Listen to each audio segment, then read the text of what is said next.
¿Qué tal, amigos? Estamos en 60 minutos con José Luis Yepes, su cita dominical, 9 de la mañana, con reposición a las 7 de la noche. Hoy, como todos los domingos, tenemos una figura estelar para conocer su lado humano, su lado familiar, conocerlo mucho más allá de esa imagen que, obviamente, cuando ustedes lo vean, pues van a reconocerlo de una vez. Y cuando comience a hablar, pues ni se diga, porque es la voz que identifica a la pelota acá en el estado, la pelota profesional en Venezuela, a decir Alfonso Saer, es decir Cardenales de Lara, es decir béisbol, es decir narración, pero para quienes le conocemos, digamos, en sus distintas facetas periodísticas, pues también es la voz más autorizada en el ciclismo, y sobre eso también conversaremos más adelante. Bienvenido, Alfonso, a 60 minutos. Muchas gracias, José Luis, muy amable, un placer estar contigo y estar en este programa de mi querido canal Promar Televisión. Así es, Alfonso Emilio Saer Bujana, es tu nombre completo, naciste un 11 de junio de 1947 acá en Barquisimeto. Háblanos de ese sitio en el que naciste, porque como nos comentabas antes de iniciar la grabación, pues naciste en tu casa paterna, ¿no? Bueno, sí, en esos tiempos no existía realmente el nacimiento en la mayor parte de las personas en las clínicas, ¿no? Con comadrona. Y yo nací en la carrera 22 entre 29 y 30, en un viejo edificio recién demolido, duró muchos años allí, deshabitado, donde había una empresa llamada Oxígeno Afiña. Allí doña Teolinda me trajo al mundo, ¿no? Precisamente me gustaría que habláramos de tus padres, cómo eran sus nombres y a qué se dedicaban. Mis padres eran de descendencia libanesa, mi madre enteramente de descendencia libanesa, Teolinda Bujana de Saer. Mis abuelos, sus padres eran nativos de Líbano. Mi padre, Alfonso Emilio Saer Camacho, su padre mi abuelo era libanés, y la única abuela de los cuatro abuelos era Ramona Camacho, nativa de Duaca. Es decir, de mis cuatro abuelos, 3 libaneses. Alfonso, un hogar constituido con 5 hijos, de los cuales tú eras o eres el tercero, ¿no? El tercero, 3 hembras, 2 varones. Con la mayor, Betty, murió hace ya varios años. Después otra hembra, Leida, seguidamente yo, y después un par de morochos, Luis Gerardo y Susana, que son los últimos. Naciste hacia la zona céntrica de Barquisimeto. ¿Cómo fue esa infancia de Alfonso Saer? Sobre todo porque además eran 5 hijos, ¿no?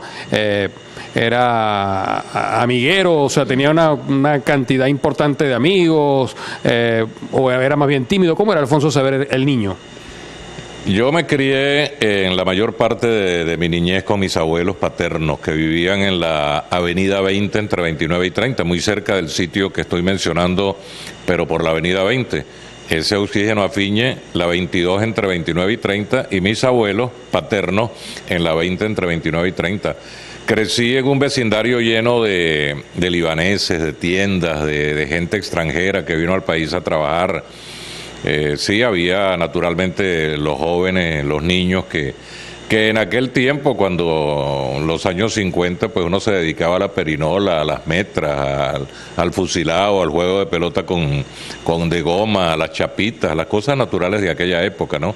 Una niñez muy diferente a la que se tiene ahora con los recursos tecnológicos a los cuales acceden los muchachos desde temprano, ¿no? ¿Recuerdas los nombres de algunos de esos primeros compañeros? Sí, cómo no, recuerdo a Mario Leal, a Fernando Camacaro, a los muchachos del Liceo Lisandro Alvarado, de apellido García, de apellido Ramírez, Romero. Sí, ahí esas son las edades que fijan los recuerdos que nunca se olvidan, ¿no?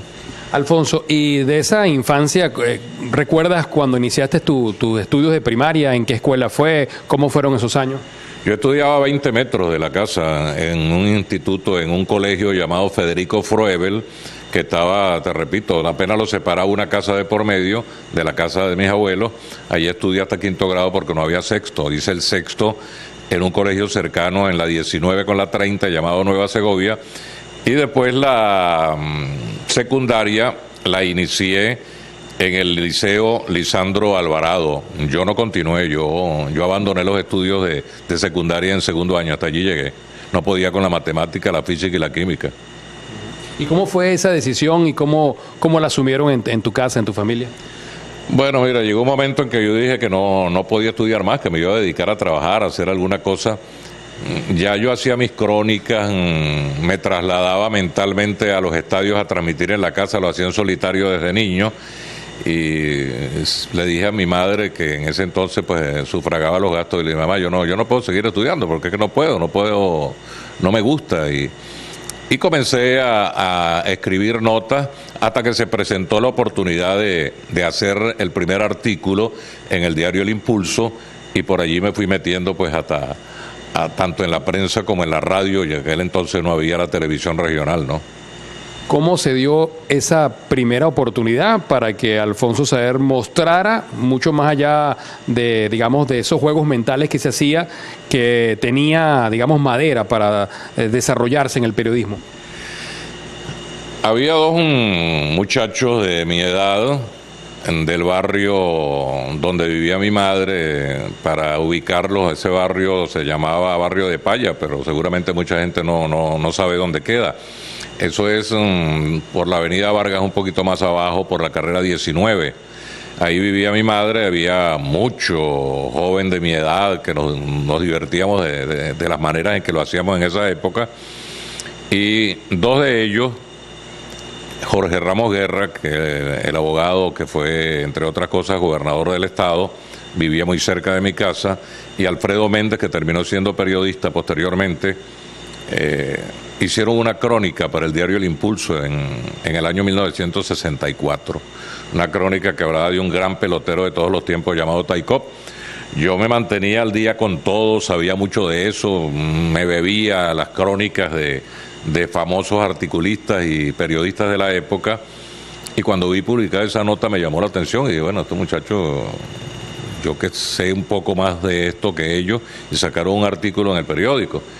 Y yo me hice un artículo, el artículo Rumbo a Tokio, lo bauticé, y se lo llevé a Roberto Riera en el diario El Impulso, mi eterna casa periodística. Lo dejé allá y se lo entregué con mucho temor, no encontraba qué decirle. Mire, que vinieron unos amigos, entregaron un artículo, yo quiero ver si este sale. Y él me dijo: déjemelo, pero sin compromiso, ¿no? El artículo duró engavetado una semana hasta que salió en la página B2 del Impulso, Rumbo a Tokio, y bueno, cuando ese artículo salió publicado no había terminado de leerlo yo, cuando inmediatamente empecé a escribir y me fui metiendo en el periódico. Me tomaron mucho cariño, trabajaba intensamente, no me pagaban nada, pero no me importaba, y allí comenzó la carrera, pues. Tenemos que hacer una pausa, Alfonso, para cumplir con los compromisos de publicidad. Al retorno me gustaría que habláramos sobre eso. Tu primera satisfacción, una vez que te lees en El Impulso, y luego cómo se van dando las otras oportunidades para que sigas mostrando más de tus dotes periodísticas, sobre todo en el periodismo deportivo, ya no solamente en la parte escrita, sino también en la parte narrativa, en la parte, digamos, primero auditiva y luego audiovisual en general. Vamos a conversar sobre eso en la próxima parte, en 60 minutos con José Luis Yepes, hoy con Alfonso Saer.